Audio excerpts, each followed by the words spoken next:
What is going on, fellow fans of Clash of Clans? Thank you guys so much for stopping by to check out a dramatically close war between level 18 Lost Phoenix and level 19 the Loot Kings.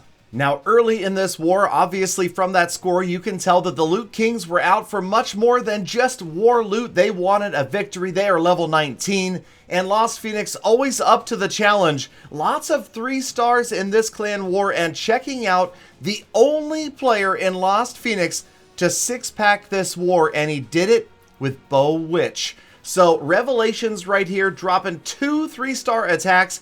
Check it out as the Bowler's Witches move in. He's got a great funnel here in the center. You can see all the heroes go right down the core. And then look for what's an unusual strategy, a jump spell in front of a wall wrecker. Now, of course, the wall wrecker won't take the jump spell, but what it does do is allow the other units to move in ahead of the wall wrecker. The wall wrecker survives longer. And check out the marathon siege machine right here as it gets through every wall and finally deploys right on the town hall on the opposite edge of the map. Top of your screen, you still have a few units, but it's the bottom of the screen. It's the Peck of the Giants, the heroes, and those bowlers and witches. Very healthy, big pack right here, and the jump spells prove absolutely critical. As you can see, this is well on the way to a 3-star, lots of units left. So, you know, we talk about different strong strategies for Town Hall 12. I've talked about Electro Dragons. I've talked about Lava Loon, kill squads. But right here, Revelations, no kill squad. That was not a Freudian slip. I did not say no skill. I meant no kill squad. He went all in with the bowlers and the witches. And it's not an easy attack to pull off. It's also not always a 3-star. It really depends upon the base, like we talk about in the Town Hall 12 strategy video. Sometimes it's the base that leads you to attack with a different attack. Revelations saw a base that he could take down, and sure enough, despite all the bombs at the end, he picks up the 3-star. And okay, so here's the thing. There were a lot of 3-stars in this war, and can you truly attribute any one of these 3-star attacks to winning the war? No, of course not. But is it fun to say I won the war? Of course it is. But honestly, anybody who 3-starred for Lost Phoenix is responsible for winning this war, and I'll show you exactly what that means in just a couple of minutes. We're watching one of our 3-star masters, RouteCoy. Now, this guy, man, he is here all the time. Lava Loon again and again. He's running kill squad. You can see he's found a base that he figures he can clear out a bunch of important defenses. Eagle, Queen, Tesla, air defense, and a couple of Expos before he even thinks about dropping in his air portion of this attack. And yes, it requires a lot of patience and timing. You can see the Golem has popped out of the siege machine there. The Golem going to help tank, and that means the Archer Queen is going to live longer, and she's got plenty of time with her ability to take out the Eagle Artillery, the last Expo in that area, and then move on to grab a couple more structures. So nearly a third of this base is down before RouteCoy starts the air portion of his attack.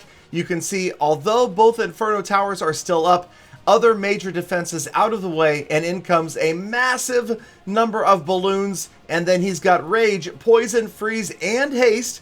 Good spread right here. You can see, obviously, there is a big Tesla farm right next to the Town Hall, and watch, great freeze spell, but even more importantly, watch for the Warden's ability as the balloons eventually, now the Town Hall activates. Here we go. The balloons take down the Town Hall, and there's the ability, and right here, that bomb.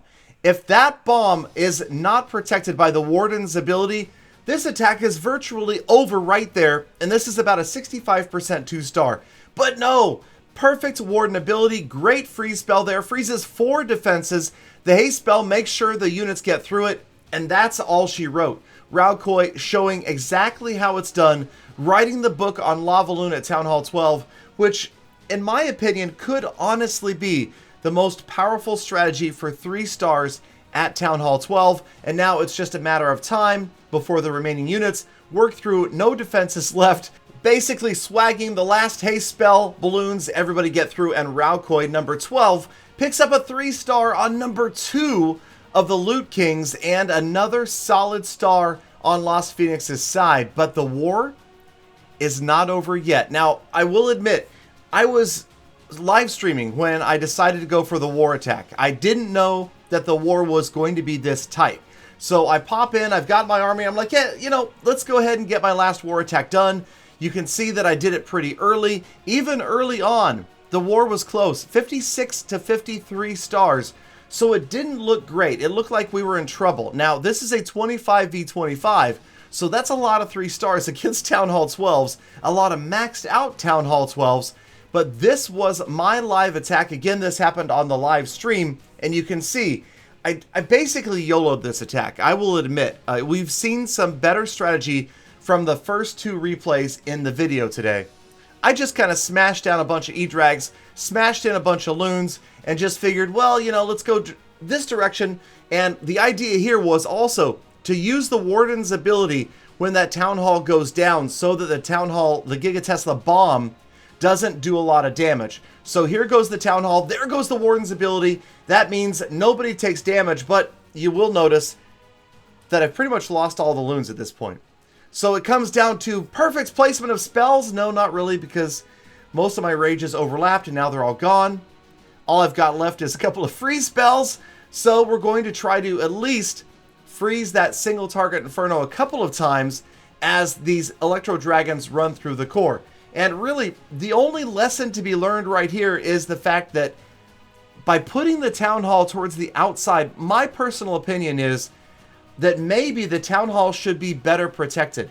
I know that traditionally at Town Hall 12, placing the Town Hall towards the outside of the base is a thing. Like at 11, at 10, you see that. But at 12, because the Town Hall is such a significant defense, I think it makes a little more sense nowadays to move it a little bit further towards the center of the base.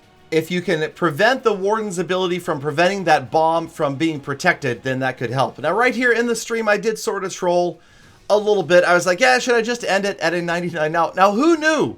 Who knew if I had ended it right there jokingly, accidentally, didn't take out this Tesla just because I thought it'd be funny, we would have lost the war. Because this war was oh so close. It came down to 1 final star to determine the victor. Again, at this point, of course, my 3-star did not win the war. It put us within 1 star of tying, but the final score of this war turned out to be 60-59. Lost Phoenix wins, and look at the total destruction, 87.8% versus 92.7% for the Loot Kings. So had there been 1 fewer triple on our side or 1 more triple from the Loot Kings, then they win because they had a huge advantage on percentage. I guess if you have to give anybody, you got to give RouteCoy the credit. Most heroic attack. Again, Lost Phoenix, level 18, picking up another W. And again, shout out to number 3, Revelations, the only player to achieve 6 stars in this war. Everybody else with some great attacks, but nobody else with the 6-pack. So hey, we're not primarily a war clan, but we definitely have fun. All right, let's go ahead and take a look at a couple of comments before I go. Now, I did not know that Brandon, the guy who set all the records for player level, went on to play Pokemon Go and has the most experience in Pokemon. It makes sense. The guy's, you know, kind of obsessed with achievements or repetitive gaming. I don't know. Let's see here. Kieran says that Zammot from Crimson Guard is banned. Is it time to go back to the strange but true villages and maybe check out and see who else has disappeared? I don't even remember which one he was. But if he's disappeared, then maybe it's time to revisit some of those villages and see. Again, tweet me if you could find new ones that are like that. Moshiri says, stream with your face showing. Now, you guys need to know, I stream almost every day with my face cam on. Come to a stream on twitch.tv. Okay, and then Silly Toon says, quite obvious, some of these are cheating little Mothfoss. Is that an app? Mothfoss? I don't, but I know what you're saying. Yes, some of them might have done that, but, you know, I can't verify that. And then Svenka wanted to know why I don't accept friend requests. I actually save those slots for people who help the channel directly through donations or through Patreon. And last but not least, thank you guys for defending me in the comments. I love to see these when somebody leaves a negative or a troll comment and another viewer comes to my defense. I appreciate that. You guys are the hashtag GalFam. You guys are awesome. Thank you for being here, for spending a few minutes of your day with me. Have a fantastic rest of your day. Be kind to other people, be positive, and come back again tomorrow for more amazing full attacks.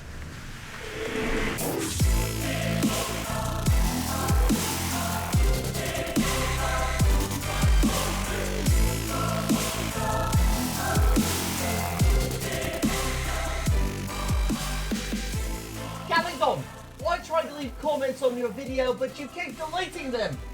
Why, Galadon? Why?